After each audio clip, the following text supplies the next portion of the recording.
Сайн мэцхан үзэгчдээ зочны цаг эхэлж байна. За өнөөдрийн зочны цагаар Хаант дүүргийн 10 дугаар хороо амьд ус өрхийн эрүүл мэндийн төвийн хамт олон байна оролцож байна. За бид өнөөдөр үйлчлүүлэгчийн аюулгүй байдлын талаар за ер нь үйлчлүүлэгч аюулгүй байдал гэж юу юм те? Энэ талаар за мөн амьд ус өрхийн эрүүл мэндийн үйлчлэлийн талаар үзэгчдээ мэдээлэл өгөхөөр бэлэн болоод байна.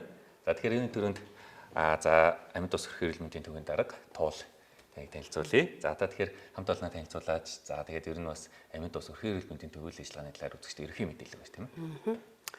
За манай Хаант дүүргийн 10 дугаар хорооны амьд ус өрхийн эрүүл мэндийн төв маань 10 дугаар хороо буюу нисэх төвд байрладаг. Өнөөдөр бид бүхэн энэ нэвтрүүлэгт одоо иргэдтэй мэдээлэл өгөхөөр их хэмж чандмын эрдэнэ ахлах сувлагч инх жаргалынхаа хамтаар ингээд ирсэн байна. Манай амьд ус өрхийн эрүүл мэндийн төвөн одоо 10 дугаар хорооны нийт 10,500 иргэнд эрүүл мэндийн анхан шатны тусламж үйлчилгээг үзүүлдэг. За тэгэхээр давхар бас энэ жилийн хувьд нөгөө Монгол улсад өрхийн эрүүл мэндийн байгууллага үүсч өгснөө бас тэгш амжилт тохиож байгаа гэсэн тийм. Тэгэхээр энэ талаар бас уулзаач яг амьд ус өрхийн эрүүл мэндийн төвийн хувьд бас хичнээн жил үйл ажиллагаа явуулж байна тийм үү? За одоогоос 25 жилийн өмнө 1999 онд засгийн газрын 149 дугаар тогтоолоор эрүүл мэндийн анхан шатны тусламж үйлчилгээг өрхийн эмнэлгээр дамжуулан иргэдтэй хүргэх нь маш зөв юм байна гэдэг шийдэлд хүрээд одоо энэ цагаас хойш тэгээд эрүүл мэндийн анхан шатны тусламж үйлчилгээг өрхийн эмнэлэг маань иргэдтэй хүргэдэг. Тэгээд Монгол улсын хэмжээнд эрүүл мэндийн анхан шатны тусламж үйлчилгээг 220 гаруй өрхийн эмнэлэг үзүүлдэг. Тэдгээрийн нэг нь одоо манай амьд ус өрхийн эмнэлэг байгаа. Манай амьд ус өрхийн эмнэлэг мөн 25 жил ингээд үйл ажиллагаа явуулж байна. За тэгэхээр бас мэдээж өнөөдөр дэлгэцээр бас мэргэжлэгтэй нэгтнээс үзэж цугаах юм. Тэгэхээр нийтээс эрүүл мэндийн байгууллагынхаа ажилчдад бас мэдлэгээ төвшүүлдэг. За баярлалаа. Монгол улсын одоо 408 зохист амьдарч ажиллаж байгаа манай өрхийн эрүүл мэндийн төвийн баг хамт олонд бүгдд нь 25 жилийн баярын мэндийг хүргье. За баярлалаа. За үргэлжлүүлээд бас яг иргэдтэй хамгийн түрүүнд ойрхон харьцдаг сувлагч танаас асуухад ер нь яг энэ өнөөдөр хэлээд байгаа үйлчлүүлэгчийн аюулгүй байдал гэж юу юм бол тийм ээ? Зарим үзэгч маань өнөөдөр л анх удаага сонсож байгаа хэрэг. Тэгэхээр яг энэ талаар та мэдээлэл өгөөч. За баярлалаа. За үйлчлүүлэгчийн аюулгүй байдал гэдэг маань тухайн үйлчлүүлэгчид чанартай аюулгүй тусламж үйлчлэг үзүүлэх гэж байгаа. За дэлхийн эрүүл мэндийн байгууллагаас ерөөдөө 6 зорилтын хүрээнд жил болгон энэ үйл ажиллагааг тодорхой сэдв урандаар явуулдаг. За нэгдүгээр зорилт нь бол ерөөдөө үйлчлүүлэгчийг зөв тань тодруулах. За хоёрт нь болохоор үйлчлүүлэгчтэйгээ одоо үр дүнтэй харилцаа үүсгэх. За гуравдугаарт нь одоо өндөр эрсдэлтэй эмийн аюулгүй байдлыг хангах. За мэс заслын аюулгүй байдлыг хангах. За эрүүл мэндийн тусламж үйлчлэгтэй холбоотой одоо халдвар эрсдлийг бууруулах. За мөн одоо үйлчлүүлэгчийг унаж бэртгэх эрсдлийг бууруулах гэсэн 6 зорилтын хүрээнд үйл ажиллагаа явуулдаг. За тэгэхээр яг онцлогод асуухад нэг унаж бэртэх гэж штэ тийм ээ. Тэгэхээр одоо яг хөтний үлрэл ирж штэ. Тэгэхээр иргэд маань юун дээр анхааруул зүг байдгийг ямар ихэвчлэн ямар тохиолдол гардаг вэ? Унаж бэртэх эрсдэл гэдэг маань бол ерөөдөө одоо тухайлбал өвлийн цаг юм бол халтаргаа хулгай, тухайн байгууллагын одоо орох одоо тэр хэсгээс өсвөлэлт одоо үйлчлүүлэгчийг унах эрсдэл бол магадлал өндөр байдаг. Тийм болохоор ерөөдөө бол унаж бэртэх эрсдлээс сэргийлэхийн тулд тухайн байгууллагууд одоо орж ирж байгаа үүднээсээ эхсүүлээд хөгжлийн бэрхшээлтэй зориулсан зам шатны яг стандартын дагуу байх. За тэгээ босог болон одоо тэр гişгүүр нь одоо халтарч голохгүй байх. За үйлчлэгч маань одоо нойтон одоо цэвэрлэгээ хийж явах явцдаа таних тэмдгээс тодруулж тавих хэрэгтэй. За тэгээ хүмүүстэй одоо юм байгаа шүү дээ анхааруулж хэлээд унах эрсдлээс бол сэргийлдэг байна. За мөн энэ дээр нэмж хэлэхэд бол унах эрсдэлээр одоо сүүлийн үед одоо нэг скутер гэдэг байгаа тийм цахилгаан дугуй. Энийг бол маш их хэрэгэлдэг байгаа. Мопед, цахилгаан дугуй, энийг оноод одоо бага насны хүүхдүүд, өсвөр насныхан, цэргийн насны залуучууд эднэр маань ерөөдөө байнга хэрэглээд замын хөлгөөнд орсноороо одоо унаж бэртэх эрсдэл маш их өндөр болсон байгаа. За 2024 онд бол 887 тохиолдол гарсан байдаг. За тэгтэл 2005 он гарсаар 80 тохиолдол гарсан байгаа. Одоо эрсдэл хэлсэн. Одоо нөгөө тийм хэрэгслэр олон нийтийн сүлжээр гардаг шүү дээ. Хүн мөргөчлөө дайрч, явган нэг дээр. Тэрнээс гадна өөртөө бас тэндээс унж өгтэй байгаа юм шүү дээ, тийм ээ. Яг бол чинь скутер цахилгаан дуунууд ч өөрөөдөө нөгөө тодорхой зөвшөөрлөлтөөр унах хэрэгтэй. Тэгэхэд энийг ядаж аюулгүй байдлаа хангаад тийм ээ. Хангаад тусгай зөвшөөрлөлтөй хамгаалтын малгай бүх юма өөртөө зохицуулж хэрэглэх хэрэгтэй байтал яг зүгээр нөгөө ямар ч нөгөө одоо юу гэдэг мэрэгчлгүй Аль ч насны тий. энийг ямар нэг хамгаалтгүйгээр сонирхолтой журмаар одоо төвчлөлтэй холбоотойгоор цаг хугацаа хэмнэх гэсэн зорилгоор одоо замын хөдөлгөөнд автомашинтайгаар хамт оролцсноос болж одоо энэ гэмтлүүд бол маш их гарч байгаа. За баярлалаа. Авшлуулаад эмчээсээ асуухад авшлуулагч аюулгүй байдлын жил болгон гэдэг онцлог өөрөө байдаг гэсэн чинь тийм ээ. Энэ жилийн хувьд бол ямар онцлогийн өрөөнд бас явагдаж байгаа бол энэ талаараас мэдээлэл өгч байна. Энэ жилийн хувьд болохоор нэраа хүүхд болон төрсэн цагаас нь ахгуулаад эрүүл мэндийн тусламж үйлчлэгийг аюулгүй хүртээмжтэй хүргэе гэсэн өрөөндөө явагдаж байгаа. Тэгээ энэ нь яагаад одоо нэраа хүүхдэд гэж онцолж байгаа гэхээр дэлхийн эрүүл мэндийн байгууллагууд статистик үзүүлэлтүүдийг гаргадаг. Тэгэхээр энэ жилийн хувьд нь болохоор Монгол улс гэлтгүү дэлхийн эрүүл мэндийн байгууллагаас гарсан статистик үндсэн үзүүлэлтэнд нэраа эндэгдэл буюу 0-5 насны хүүхдүүдийн эндэгдэл маш өндөр промил буюу хэмжиг үзүүлэлттэй үзүүлэлт хэмжигдэж байгаа учраас одоо энийг илүү онцгойлон нэраа хүүхд бол төрсэн цагаас нь ахгуулаад одоо өсвөр нас хүртэл нь маш сайн хянах шаардлагатай аюулгүй байдлаар сэргийлэх зөвлөмжийг хэцээгийг хард иргэдэд түгээх зорилготой гэдэг өрөөндөө буюу шалтгааны улмаас энэ жил бол онцлогоор тэмдэглэж байгаа. Тэгэхээр саяас нэг зорилтын өрөөнд хэлжсэн л та нөгөө эмнэлгийн орчны бас аюулгүй байдал гэсэн шүү дээ тийм ээ. Тэгэхээр нэраа хүүхдтэй хүмүүсийн хувьд бол бас жишээл за яг өөр төр чи явхад бол ингээд хүүхд мань танаа төшлөө гэж бодоод эмнэлэг дээр ч үзүүлэхээр бас тэр орчин сахиад өөр хүч авчих гэдэг юм тийм үү хайж байдаг шүү дээ. Тэр талыг яаж ин анхаарах эцэгчүүдийн зүйлсээр нь юуг анхаарах хэрэгтэй гэдгийг эрүүл мэндийн байгууллага ирээд бас ямар бас стандартыг хангаж ажилладаг юм тийм ээ. Ер нь бол нөгөө нэг эрүүл мэндийн тусламж үйлчлэг бол хүртээмжтэй живэд бол иргэдэд хүргэх нь бидний гол зорилго үүрэг. За эцэгчүүдийн талаас бол бидний хамтын ажиллагаа байж ш нөгөө хүүхдийг аюул осол гэмтэл эрсдлээс сэргийлж байгаа. За оролцооныхын хувьд нь дурдвал жишээлбэл бага насны хүүхдүүдийг тоглож тархлаажуултанд хамрагдуулах. За өвцөн үед нь цаг албагүй тухай бүрт нэрж үзүүлж. За эрүүл мэндийн тусламж үйлчлэгээ авах чагаар харьяал мөн тодорхой байж цаг тухайд нь чанартай эмчилгээ үйлчлэг авахын тулд эмчийн зөвлөсөн зааврын дагуу эм тариагаа тарилгаа хугацаанд нь хэрэглэх тийм зүйлийг илүү онцгойлж байгаамаа. Тийм оролцоотой байж бидний одоо хамтын үйл ажиллагаа нэгсэндээ хүүхдээ эрсдлээс сэргийлж ийн гэсэн үг. За тэгэхээр дараагаар танаас бас тодруулаад асуухад ингээд миний ойлгож байгаагаар хүмүүс ингээд өрхөө эрүүл мэндийн төвхөр ингээд бүгд л адилхан юм шиг бас ойлгоод байдаг юм шиг байна л да. Тэгэхээр одоо бидний хувьд жишээлбэл ингээд өдөр болгон ингээд байнт өрхөө эрүүл мэндийн төвүүдтэй хамтарч ажиллаж байгаа шүү дээ. Тэгэхээр энэ дундаас ингээд баг зэрэг ялгаа байгаад байна уу те? Одоо жишээлбэл таны байгууллагууд бол бүр анханаас нь анх Монгол улсад өрхөө эрүүл мэндийн төв үүсгэдэл үүсчихсэн гэж байна. Тэгэхээр нөгөө магадлан итгэмжлэл гэдэг зүйл байдаг шүү дээ. Энийг ер нь өрхөө эрүүл мэндийн төвүүд маань яаж хэмдгийн ямар шалгуурууд байдаг юм бол?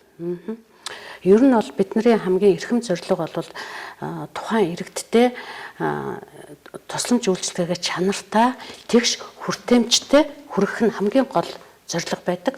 Тэгээд бидний чанартай аюулгүй одоо энэ тэгш хүртээмжтэй тусламж үйлчлэгээ үзүүлж байгаа нь юугаар одоо илэрдэг юм бэ гэхээр хамгийн гол шалгуур маань бид нар магадлан итгэмжлэлт өрхийн эрүүл мэндийн төвд бүгд хамрагдсан байх хэвээр. Тэгээд магадлан итгэмжлэлт хамрагдсанараа бид нар яг тэр маань чанартай аюулгүй тусламж үйлчлэгийг үзүүлж байна гэдгийг нэг гол шалгуур учраас бид нар бол цаг тухайдаа одоо 25 жилийн хугацаанд бол магадлан итгэмжлэлээ огт таслаагүй яг цаг хугацаанд нь сунгаад ингээ явж байгаа. Тэгээд нэг чухал чанарын үзүүлэлт болол бид нар чанарын тогтолцоогоо сайжруулахын тулд сая 2025 онд олон улсын ISO 9001/2015 стандартыг үйл ажиллагаанд хэрэгжүүлсэн байгаа. Энэ маань бас биднийг иргэдтэй одоо чанартай тусламж үйлчлэгээ үзүүлж байна гэдгийг маань бас нэг тод илэрлэл. Тэгээд бид нар энэ стандартаа хангаад батламжаа аваад одоо яг тэрнийхээ хүрээнд бид нар өшөө иргэдтэй чанартай тусламж үйлчлэгээ үзүүлээд ажиллаж байна. За ер нь бол одоо яг хүүхдийн үйлрэл ирж штэ тийм ээ. Тэгэхээр энэ цаг үед ер нь ихэвчлэн өрхөө эрүүл мэндийн төвд одоо ямар шалтгаанаар одоо иргэд маань хандаж байна. Тэгэхээр мэдээж бол одоо агарын зам халдварт өвчнүүд бас ихсдэг штэ тийм ээ. Тэгэхээр энэ тал дээр ер нь дээр нь анхааруул бас зөв гэж бас та хэлмээр байна. Иргэд бол эцэгчүүд маань хүүхдийн үйлрэл гэсэнтэй холбоотой хүүхдийн хувцаслалт болон одоо хоол унданд маш анхаарах хэрэгтэй. Дархлааг сайжруулах хэрэгтэй, дулаан байлгах хэрэгтэй. Одоо цаг агаар болон орчныхоо одоо хүүхдийн сэрүүний байдалд нь тохируулж хувцаслах хэрэгтэй байна. За тэгээд одоо чанартай хоол хүнс тийм ээ. Одоо аливаа сүнсэн сэргийлэхийн тулд хүүхдийн дархлааг дэмжих хэрэгтэй байна. За манайхаар бол иргэд одоо яг юулаар ханиад томны үйлрэл эхэлж байгаа. Энтэй холбоотойгоор иргэд бол ханиадтай, жоохон амжилтын замын халдвартай ийм хүмүүс маань бас ирж байгаа. За энэ дээр давхар байсан эцэгчүүдэд давхар нэмж хэлэхэд одоо амжилтын замын халдварлын хүйтэн цэрэгтэй холбоотоос гадна хүүхдүүдэд одоо бас ямар нэгэн одоо эмийн хэрэглээ болон бусад ахын хорт бодисоос бас хүүхдүүдийг бас сэргийлэх хэрэгтэй. Одоо ерөөдөө газ маш хэрэглэдэг бас ахын газ хэрэглэдэг болсон байгаа. За энэ байдлаа бас эцэгчүүд хүүхдүүдтэй бас анхаарал тавих хэрэгтэй. Газ гэдэг маань өөрөө бас тийм ээ хортой байдас. За угаарын хордлого байна. Одоо манай гэр хороолоход хамгийн их тохиолдоод байгаа угаартах энэ асуудал байна. Дээрэс нь эмийн хэрэглээ байна. Одоо нэг ууж байгаа эмээ нам дор газар тавих, хүүхдүүд сонирхоод уух, тийм ээ замбрааг хэрэглэх гэсэн энэ зүйлүүд маань бас эмийн тэгээд цагтай хэрэглэх хэрэгтэй байна. Дээрэс нь ахуйн хэрэглээний бодисод холбоотой тийм ээ. Дөрөвдөл бүхэл юмнууд чинь дандаа л ахуйн хэрэглээний бодисод манайхан чинь нам дор газар тавьдаг тийм ээ. Хүүхдэн одоо хүүхд дөнгөж одоо хөдөлгөөнд орж байгаа юм мэдгүй хүүхдүүд маань тэрийг одоо сонирхох авч хэрэглэх, үнэрлэх, уух зэрэгээр бас маш их Одоо нөгөө цэвэрлэгийн бодис хэлж байна. Цэвэрлэгийн бодис. Энэс одоо сэргийлээд эцэгчүүд маань маш анхаарах хэрэгтэй байна. За тэр оронд ахуйн газ хэрэглэж байгаа хүмүүс маань газаа бас ажил төрөлтэй явахдаа сайн карантин сайн хаах тийм ээ хүүхдүүд нь дийлгүүгээр байх мөн тодорхой тийм одоо тусгаарласан газар тэргээд байрлуулах зэрэг асуудал дээр бас анхаарах хэрэгтэй байгаа.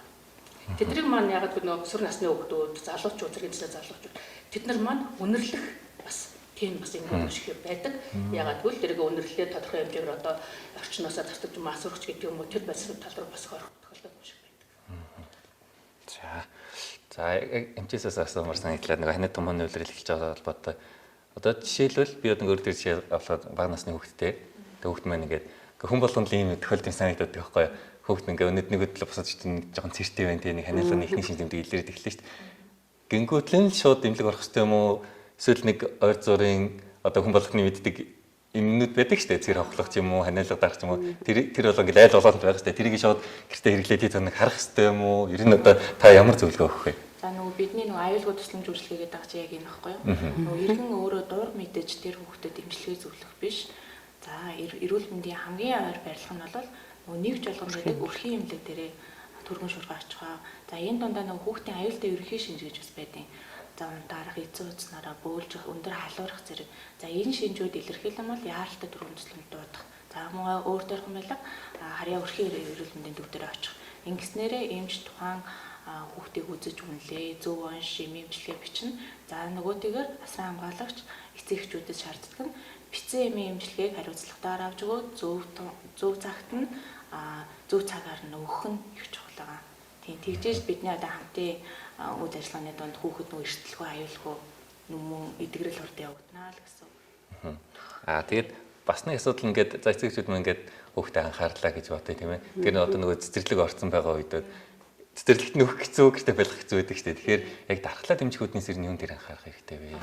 Дархлаа дэмжихүүднээс бол хамгийн их түгээмэл явагддаг мэдээлэлүүд бол эрт унтуулж амраах, хоолтыг маш сайн хөвшүүлэх, за тогтмол аарт гаргаж сэлгэх. За мөн эмийн бэлтмэлээр дэмжих гэдэг хүмүүс. Тэгэхээр Д витаминыг бол таслахгүй тогтмол яг өрсөн сэргийлэх тунгаар өгч ивэл энэ бол хамгийн том дархлаа дэмжилт болно. За танаас бас нэг зүйл тодруулмаар байна л да. Одоо яг бас яг томооны үйлрэл эхэлж байгаа талбарт нөгөө вакцины зөвлөлт байна. Өрсөн сэргийлэх дархлаажуулалт явдаг шүү дээ тийм ээ.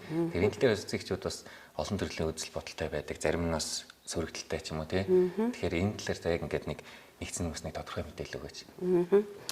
За ер нь бол өрхийн эрүүл мэндийн төвийн одоо хамгийн нэг гол үйл ажиллагааны нэг хэсэг бол энэ дархлаажуулалтын асуудал байдаг. За дархлаажуулалт энэ вакцинжуулалт гэдэг одоо зарим эцэгчүүд цөөн тооны эцэгчүүд маш буруу сурталчилгаа хийдэг байхгүй юу иргэдэд. Энэ бол маш буруу. Бид нар одоо энэ бүр нийгмийг цочроосон одоо нийгмийн тийм халдвар төвчин ингээ гарахад бол энийг юугаар сэргэлж гэнэ үү гэхээр ерөөсөө дархлаажуулалт шүү дээ. Ерөөсөө вакцинжуулалт, дархлаажуулалт те бид нар одоо ковид үед харсан шүү дээ. Бүгдээрээ ковид үед бид нар чинь нэлээ хэд удаа дархлаажуулалтанд орсон. Тэгжээж бид нар бас ковидыг нэлээ алдан гарч амжилттай гарч чадсан шүү дээ. Тэгэхээр зэрэг энэ бага насны хүүхдийн нэг аюулгүй байдлын нэг том үзүүлэлт бол энэ дархлаажуулалт байгаа юм. Тэгэхээр зэрэг энэ дархлаажуулалт бол яг нөгөө нэг товлын заавал орох тэгээд товлын тэгээд сайн дураар орох гэдэг энэ олон янз байдаг л да. Тэгээд энийг бол ерөөсөө хамгийн ойр байгаа өрхийн эрүүл мэндийн төвдөө очиж эцэгчүүд маань хүүхдүүдэд заавал вакцинд хамруулж явах хэрэгтэй. Энэ бол маш том хамгаалах хэрэгсэл болдог. Бүр эндэгдэл хүүхдийн эндэгдэл энэ маш аимшигтай одоо өвчлөл үүсэж байгаа эдгээрээс бол энэ дархлаажуулалт сэргийлж чадна. Тийм учраас одоо сошиалар явж байгаа тэр буруу юунд үзэл бодолд автахгүй байх хэрэгтэй. Энэ мэдээллийг хамгийн түрүүлээд хаанаас авах вэ гэхээр ерөөсөө хамгийн ойрхон байгаа өрхийн эрүүл мэндийн төвдөө очоод тэр эмч сувлагчдараасаа л энэ мэдээллийг авах хэрэгтэй байгаа. Маш зөв мэдээллийг авах хэрэгтэй гэдгийг л одоо ээж аавуудад хэлмээр байна. Тий. За тэгээд яг зөвхөн хүүхд гэхгүй одоо ер нь насан турш хүмүүсийн хувьд тийм ээ гол нөгөө эрүүл мэндийн байгууллагын өвдсөний дараа эмчилгээс гадна нөгөө нийгмийн эрүүл мэнд буюу урьдчилан сэргийлэх гэдэг чухал байдаг. Тэгэхээр тэр тал дээр бас өрхийн эрүүл мэндийн төвийн ямар үйл ажиллагаа явуулдаг вэ гэдэг бас бүрдээ саналууд лээ л тийм ээ. Өрхийн эрүүл мэндийн төвд нийгмийн эрүүл мэндийн ажилтан гэдэг ажилтдаг байгаа. За нийгмийн эрүүл мэндийн ажилтан маань одоо альва өвчнөөс урьдчилан сэргийлэх талаар одоо цэцэрлэг сургууль болон ард иргэдтэй сургалт сурталчилгаа бол маш хийдэг. За тодорхой одоо юуны дагуу одоо манай ч тэмдэглэлт өдрүүдэд байгаа байхгүй юу? Тэмдэглэлт өдрүүд одоо жишээлбэл том өвчнөөс сэргийлэх яриа 7 нөхөр хооллох 7 хоног гэдэг л ийм тэмдэглэлт өдрүүдээсээ өмнө бид нар одоо сурвалж сурчлагаа тогтмол зохион байгуулдаг. За өрхийн эрүүл мэндийн төвөөр үйлчлүүлж байгаа иргэдтэй бас мэдээлэл өгнө. За тодорхойлох юм бол одоо томог уйлал гэсэнтэй холбоотойгоор томог өвчнөөс сэргийлэх вэ гэдэг талаар мэдээлэл өгнө. За зам болоод ирэхлээр одоо таргуун дахал гэж янз бүрийн юу гэдэг чинь тийм ээ гэсэн албат өгч юм. Тэгээд ирэхэд яг тэр тодорхой чиглэлүүдээр бид нар одоо сурвалж сурчлагаа хийгээд мэдээлэл өгөөд тарах материалуудаа одоо тараагаад одоо цахимаараа болон одоо танхимын одоо бусад сургалтууд үйлдэл гэж хийж өсөн сэргийлэх талтай нэлээд арга хэмжээ авдаг байгаа. А зарим үед бид нар үзүүлэх сургууль хүртэл хийдэг. Ойлгомжтой чихрийн шижийн өвчнөөс сэргийлэхийн тулд тодорхойлолоор бид нар одоо хүмүүсээ цуглуулад иргэдтэй одоо чихрийн шижинтэй хүмүүс ямар хоолунд хэрэглэх, яаж хэрэглэх, яаж хийх ингээд бид нар бичлэн зааж өгөөд за тодорхой 14 хоногийн хугацаанд одоо тэр хоолоо яаж хэрэглэж яах вэ гэдгийг нэг тогтмол хийгээд эхлээд хэмжилтүүдээ хийгээд 14 хоногийн дараа дахин хэмжилтээ хийгээд ингээд хоолоороо бас чихрийн шижин гэдэг өвчнөд зохицуулж болох юм байна гэдгийг бас талаар бид нас тэмдэг ажил маш цогц байгаа. Тий. Юу нийгмийн эрүүл мэндийн тусламж үйлчилгээ гэдэг өөрөө маш чухал сэдвийг маш том сэдв энэ.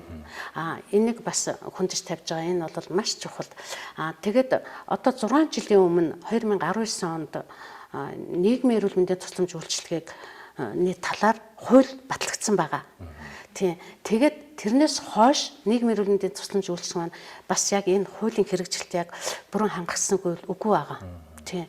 Тэгэхээр цаашдаа энэ нийгмийн эрүүл мэндийн тусламж үйлчилгээг хэрхэн яаж зохион байгуулах вэ? Бүх эрүүл мэндийн салбаруудаа аль нь одоо ямар үүрэг хүлээх юм гэдэг ийм юмыг маш нарийн болгож энэ нийгмийн эрүүл мэндийн тусламж үйлчилгээг маш чанартай хүргэх юм бол бид нар энэ нийгмийг хамарсан энэ их айхтар өвчнүүдээс бид нар сэргийлж чадна. Энэ нийгмийг хамарсан одоо нас баралтад хүрэж байгаа энэ өвчнүүд бол одоо халдварт бус өвчин, халдварт бус өвчнөд одоо зүрх судасны өвчин, чихрийн шижин одоо нөгөө хүмүүсийн артерийн даралт ихсэлтэй одоо энд маань сүүлийн үед сайхан залуучууд маань маш их өртөж байна. Энэ бол маш их санаа зовж байна. Сайхан 20 хэдхэн настай, 30 хэдхэн настай залуучуудын одоо даралт жишээлүүд маш ихтэж байгаа.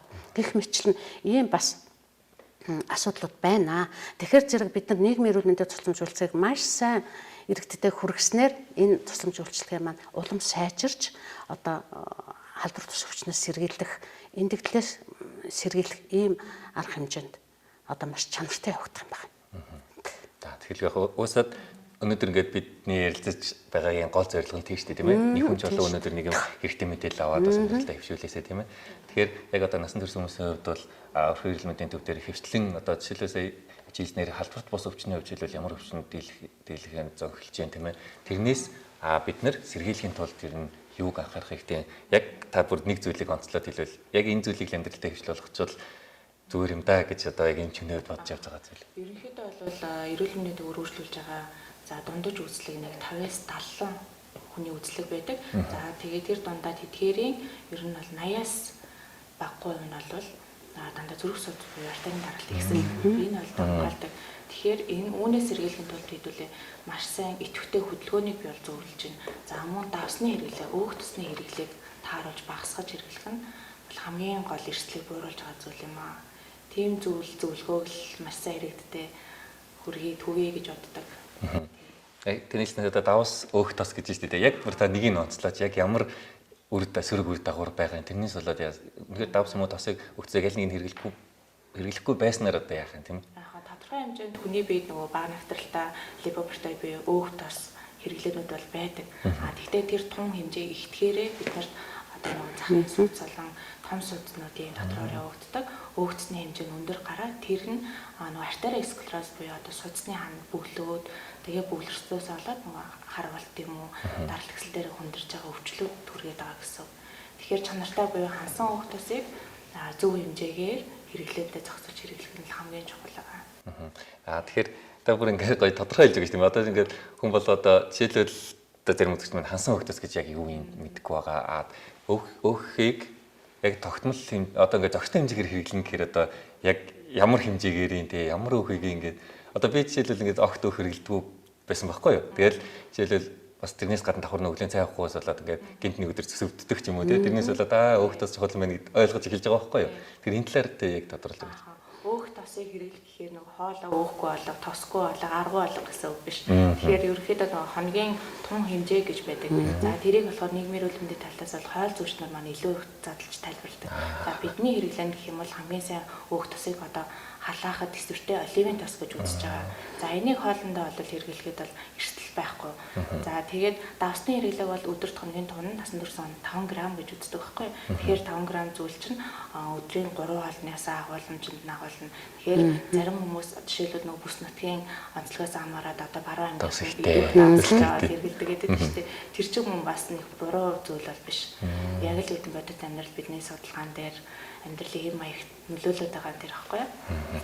За баярлалаа. Тэгээд энэ жил нөгөө үйлчлүүлэгчийн аюулгүй байдлын хүрээнд нөгөө нэг эмийн зохистой хэрэглээ гэдэг бас чухал байгаа шүү дээ тийм ээ. Тэгэхээр бас л бис хэлж нөгөө нэг нийт хүмүүсийн дунд одоо яг над тэр ч гэсэн олон тохиолж байгаа. Нэг юм өвдөхөр л нэг танд эмээ гэртээ байгаа юмнээсээ шууд авалгаа шүү дээ. Зүгээр л ингээд зөвөрөөл шинж тэмдэглэл дарчдаг. Тэгэл зүгээр болчлаа гэж ойлгодог шүү дээ тийм ээ. Тэгэхээр яг эмийг яаж хэрэглэх ёстой вэ? Хинээс зөвлөгөө авах ёстой вэ? Манайх нэг бол нэг эмийг буруу хэрэглээд байгаа юм ерхийг бол бас ачаад өгсөн маш их буруу хэрэглэдэг. Ерөөсөл хөөхөд өгдөл одоо ханаа төрлөө найталглаа ханаа төрөх гэдэг шиг гэл хэлдэнгүүтээ ерөөсөл гарын дор байгаа амчаадгууд аваад өгчдөг. За амчаадаг маань ерөөхдөө тэр одоо өрөөсөлтэй тийм өвчмөд дарахаас гадна дарах болохоос зүгээр хүүхдийн носгойшлаа гэдэг амчаадаг хөдөлгөөр дарах. Яг бол хүүхдийн дархлааг бас бууруулснараа тухайн хүүхдийн ханаа том өвчин бас хүндрэх магадлал өндөр байдаг. Тэгэхээр хүүхдтэй ерөөхдөө нэгнийхээ амд амьдсан ярианаас биш, сошиалоос биш зөвхөн өөрийнхөө хариуцсан ийм зөвлөгчнөрөө өөрхийн эмэгтэйрээ очиод зөв мэдээлэл аваад зөв эмийг зөв цагт зөв тунгаар зөвөх юм бол тухайн өвчин маань нэгдгэрнэ олон эмийн янз бүрийн тасал үүсгэх гэсэн. Одоо ингээд бид нар хүмүүс орж ирээд марч ингээд өдрийн имчилгээ хийдэг. Тэгтэл амчаадгууд ирэхэд амчаадгууд таарахгүй хүмүүс маш олон байдаг. Дандаа амчаадг мэдрэг нь үзүүлгээ явуулдаг. Яг л бид нар манай дураараа янз бүрийн амчаадг хэрэглэсээр байгаад ямар нэгэн амчаадг тохирохгүй болцсон. Тухайн одоо өвчнөө одоо дарахааргүй болцсон тийм юмуд үргэлжлүүлсэн байгаа байхгүй юу? Тэгэхээр л манайхны хамгийн гол хэрэглэл ерөөсөө л ханаа төрлөө амчаадгаар дарах зөв юм байна гэсэн эцэгчийн болох төрөл буруу байдаг. Яг л хүүхэд маань ханаа төрөө нус гойжоод найтаглаад байгаа гэдэг чинь тухайн одоо өвчнөө эсэргүүцээд хүүхэд маань дарахлаа эсэргүүцээд шүү дээ. Тэгэхээр шууд дээрс нь хүчтэй амчаадгаар дараа тайчингууд тэр бүх маань ингээд нам унаад одоо тухайн өвчин идэхгүй амчаадынхаа таслыг өрсөнгөө болдог. Ингээд явдаг байхгүй юу. Тэгэхээр ерөөдөө л эмийн зохистой хэрэглээ гэдэг маань одоо дур мэдээж юм хэрэглэхгүй тэгээд эм зөвлөгчнийхаа зөвлөгөөнд дагуу эмчийн бичсэн эмийг зөв эмийг эмийн сангаас аваад ингэж хэрэглэх хэрэгтэй байна. Тэгэхээр яг антибиотик гэхээр зүргээд им гэж ойлгоод за ерөнхий ойлголт ч тийм ээ. За им бол өвчнийг идэгэн. Тэгэхээр имийг ууцгаа энэ имийг уухаар би зүгээр халаад юм гэж ойлгодог. Тэгэхээр гэтэл эргээд антибиотик аюултай шүү гэдэг. Яг юунд аюултай ямар сөрөг нөлөө байгаа юм? Ер нь антибиотикийн буруу хэрэглээ гэдэг л одоо энэ чухал та. Антибиотик нөгөө яг заалтаар нь хэрэглэхгүй байгаа учраас л энэ аюултай болчихж байгаа байхгүй юу? Антибиотик зүгээр хүүхэд ингээд одоо сая манай совлогч ярьлаа л да. Зүгээр ханаад хүрээд эхлэнгүүт шууд тэрийг антибиотикээр дарж болохгүй байхгүй юу? Антибиотикээр дарж болохгүй. Тийм учраас энэ антибиотикийг яаж хэрэглэх вэ гэхээр ерөөсөө эмчийнхээ завраар л антибиотик хэрэглэнэ. Тэр антибиотикийг буруу хэрэглэснээс болоод хэрэглэхээргүй байхад антибиотик хэрэглэснээс болоод тэр антибиотик дасал болчихж байгаа. Энэ дасал болж байгаа ийм одоо зүйл одоо нэлээд их болж шít. Зүгээр жишээлбэл вирусын гаралтай ханаад томоо үүсэж шít. Энэ үед бол антибиотик хэрэглэхгүй тий. Өшөө давхар нянгийн халдвар байж ч антибиотик хэрэглэдэг байхгүй юу? Тэгэхээр зэрэг эцэгчүүд маань шууд хүүхэд ханиад төрлөө антибиотик л уулахгүй болохгүй гэд ингээд антибиотик уулгаж чагаад бургачж байгаа байхгүй. Тийм учраас хамгийн ойрхон байгаа тэр өрхийн эрүүл мэндийн төвдөө очиод эмчтэй үзүүлээд эмчийнхээ зөвлөсөн зөвлөгөөнөөр л эмчилгээгээ хийх хэрэгтэй. Тэгэхээр яг миний анзаарснаар нөгөө заавал эмчийн жороор олгодог болсон шүү дээ. Тэр бас зөв сонголт байсан. Тэрнээс хойш ер нь бас хэрэглээ хамаагүй зэгцэрсэн. Тий. Зэгцэрсэн, хамаагүй зэгцэрсэн. Одоо энийг бас эмийн сангууд маань яг энэ антибиотикоор өгөх ёстой эмнүүдийг бол яг л эмийн жороор нь өгөх ёстой байхгүй юу? Эмчийнхээ яг жороор нь өгөх ёстой. Тэгжээж энэ антибиотикийн буруу хэрэглээ, эмийн буруу хэрэглээнээс бид нар салж чадах юм байна. Тэгэлэл та энэ салбарт 7 жил ажилласан гэд өмнө нь одоо замбрааг хэрэглэдэг байсан. Өнөөдөр ингээд зэгцэрсэн хоёрын хооронд ямар ялгаа байна? Тэр үед бас нөхцөлөд ямар хөө байсан бэ? Ер нь гайгүй болсон. Одоо хэдэн жилийн одоо 10-аад жилийн өмнөхтэй харьцуулахад бол бас харьцангуй гайгүй болсон. Ер нь бол эмийн санд ороод дуртай эмийн сангаас өгдөг. Юу ч хамаагүй. За энийг уулгачих гээл ингээд өгдөг. Тэр ер нь тэр эмэнд яг өвчлөлт яг таарчнаггүй юу гэвэл бас яг үгүй. Тий. Тэгэл эцэгчүүд маань яг ингээл тэр эмэг авъя гингүүт л эмийн сан өгдөг. Тэр л бол болохгүй юм байна. Яг л эмчийнхээ бичгээр жороор өгөх юм бол энэ эмийн зөв хэрэглээ болно. Эргээд өрхийн эрүүл мэндийн төвтэй холбогдоход эмнэлгийн орчны одоо аюулгүй байдал халдваргүй аюулгүй байдал гэж заасан тийм ээ. Энэ тал дээр ер нь одоо амьд ус өрхийн эрүүл мэндийн төвийн харин яаж анхаарч ажиллаж байна тийм ээ. За бид болохоор дотроо баг нэгжүүдтэй байдаг. Үүнд болохоор эрүүл мэндийн тусан туршлагыг үзүүлж байхдаа халдвараас сэргийлэх хяналт буюу халдвараас сэргийлэх хяналтын баг гэж ажилладаг байна. За үүнд нь 4-5 хүний гишүүнтэй эмч болон халдвараас сэргийлэх хариуцсан эмч, асрагч, үйлчлэх, сувилагчийн хамтын баг байдаг. За үүн дээрээ дотоод халдвар буюу эмнэлгийн хэрэгсэл хэрэглэж байгаа тариаар ашиглаж байгаа үед дотоод халдварт бид нөр өөрсдөө өрсөлдөхөөр сэргийлээд улирал тутам сар за магадгүй 7 хоног тутамд гэх ийм улирал одоо ингээд өдрүүдийг товлоод дотоод хяналтаас хийдэг.